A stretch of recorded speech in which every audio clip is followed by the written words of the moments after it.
di tiap tahun tak bisa terlepas dari kisah Nabi Ibrahim dan Nabi Ismail alaihissalam, sebagaimana terekam dalam surat As-Saffat ayat 99 sampai ayat 111. Meskipun praktik kurban sebenarnya sudah dilaksanakan putra Nabi Adam, yakni Qabil dan Habil.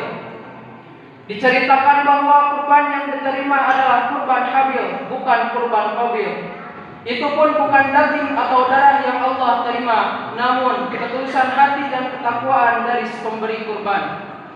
La yanalullahu luhumuha wa la dima'uha walakin yanaluhu taqwa minkum.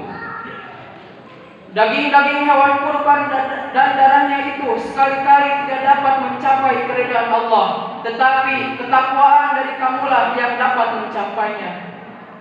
Kendati sejarah kurban sudah berlangsung sejak generasi pertama umat manusia, namun syariat ibadah kurban dimulai dari cerita perintah Allah kepada Nabi Ibrahim untuk menyembelih anak kesayangannya.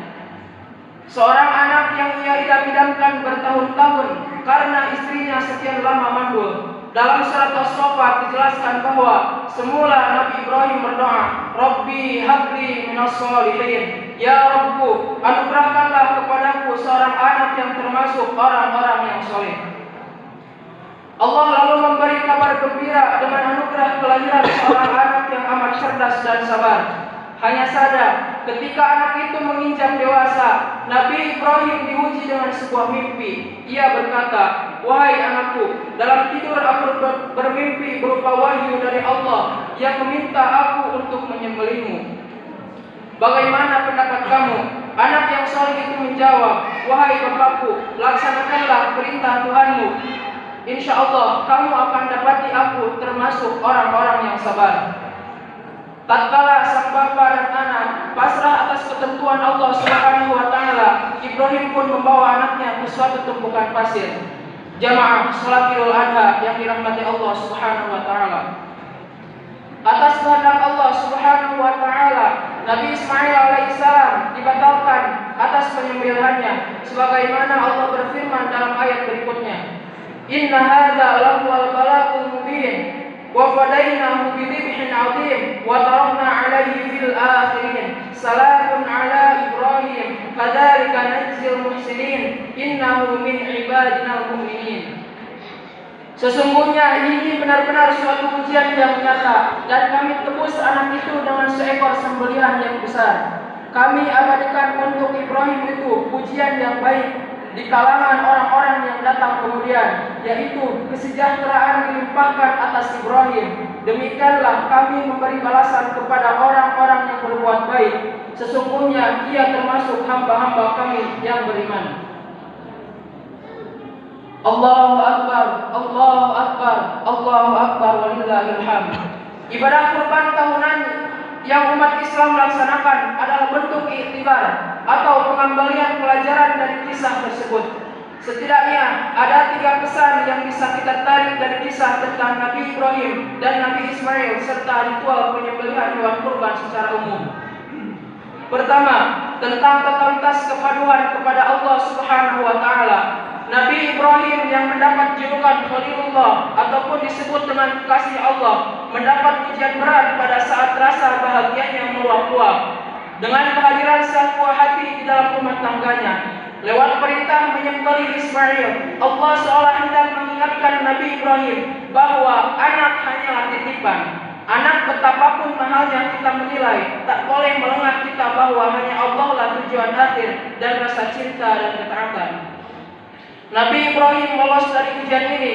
Ia membuktikan bahwa dirinya sanggup mengalahkan egonya untuk tujuan mempertahankan nilai-nilai ilahi. Dengan penuh ketulusan, Nabi Ibrahim menampak jalan pendekatan diri kepada Allah sebagaimana makna kurban, yakni pendekatan diri. Sementara Nabi Ismail, meski usianya masih belia, mampu membuktikan diri sebagai anak berbakti dan patuh kepada perintah Tuhannya. Jamaah salat Idul Adha yang dirahmati Allah Subhanahu wa taala. Pelajaran kedua adalah tentang kemuliaan manusia. Dalam kisah itu, di satu sisi kita diingatkan untuk jangan menganggap mahal sesuatu bila itu untuk mempertahankan nilai-nilai ketuhanan. Namun di sisi lain kita juga diimbau untuk tidak meremehkan nyawa dan darah manusia. Penggantian Nabi Ismail dengan domba besar adalah pesan nyata bahwa pengorbanan dalam bentuk tubuh manusia sebagaimana yang berlangsung dalam tradisi sejumlah kelompok pada zaman dulu adalah hal yang diharamkan. Manusia dengan manusia lain sesungguhnya adalah saudara. Mereka dilahirkan dari satu bapa, yakni Nabi Adam alaihi salam. Seluruh manusia ibarat satu tubuh yang diciptakan Allah dalam kemuliaan. Karena itu, membunuh atau menyakiti satu manusia ibarat membunuh manusia atau menyakiti manusia secara keseluruhan. Larangan mengorbankan manusia sebetulnya penegasan kembali tentang luhurnya kemanusiaan di mata Islam dan karena mestinya dijamin hak-haknya. Pelajaran yang ketiga yang bisa kita ambil adalah tentang hakikat pengorbanan. Sedekah daging hewan kurban hanyalah simbol dari makna kurban yang sejatinya sangat luas, meliputi pengorbanan dalam wujud harta benda, tenaga, pikiran, waktu, dan yang lain sebagainya. Pengorbanan merupakan manifestasi dari kesadaran kita sebagai makhluk sosial. Bayangkan bila masing-masing manusia sekadar memenuhi ego dan kebutuhan sendiri tanpa peduli dengan kebutuhan orang lain. Karena yang namanya esensi kurban adalah solidaritas sesama dan ketulusan murni untuk mengharap keridhaan Allah Subhanahu wa taala. Wallahu a'lam. Barakallahu li wa lakum fil Qur'anil 'azim wa nafa'ani wa iyyakum bima fihi min ayati wa dzikril hakim. Wa taqabbalallahu minna wa minkum.